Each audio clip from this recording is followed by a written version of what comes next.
KG అరటి పళ్ళు ₹1. ఇంకా రైతులు ఎలా బతుకుతారని అడుగుతా ఉన్నా.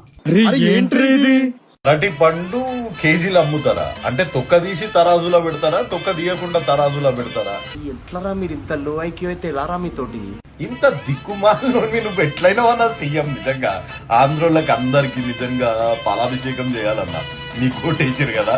నేను చిన్నప్పటికెళ్ళి ఇప్పటి వరకు అరటి పంటను మటుకు డజన్ లెక్క కొన్నా, లేకపోతే గెల లెక్క కొన్నా గానీ కేజీల లెక్క మటుకు కొనలే అన్న. నిజంగా హైలైట్ అన్నా నువ్వు. వా గ్రేట్. నమస్తే యువ సామ్రాట్ అన్న. అవన్నీ మనకి ఎందుకన్నా? బనానా కేజీలు అమ్ముతారా లేకపోతే డజన్లు అమ్ముతారా అని. ఓకే, నువ్వు ఎప్పుడు చూడలేదు అంటున్నావు కదా కేజీలలో అమ్ముడు. నీ ఫోన్లో జియో మార్ట్ అనే ఒక యాప్ ఉంటుందన్నా, డౌన్లోడ్ చేసుకుని ఒకసారి చూడు. దాంట్లో బనానా కేజీలనే అమ్ముతారనా. అంత కాకపోతే నీ ఇంటి చుట్టుపక్కల రిలయన్స్ స్మార్ట్ కానీ రిలయన్స్ ఫ్రెష్ కానీ ఉంటే ఒకసారి దాంట్లోకి వెళ్ళి చూడన్నా, అక్కడ కూడా బనానా కేజీలనే అమ్ముతారన్నా. ఏడా చూడలేదు అంటున్నావు కదా, వెళ్ళి చూడు. నీ జన్మ ధన్యం అవుతుంది. ఎందుకంటే ఎప్పుడు చూడలే కదా. ఎందుకన్నా పెద్ద మనుషుల మీద ఏదో నోరు వారేసుకుంటావు. అంతే ఎంతో నువ్వు జర బెట్టింగ్ యాప్ల గురించి ప్రమోషన్ చేసిన కూడా అంతో ఎంతో ఎక్స్పెక్ట్ ఉంది.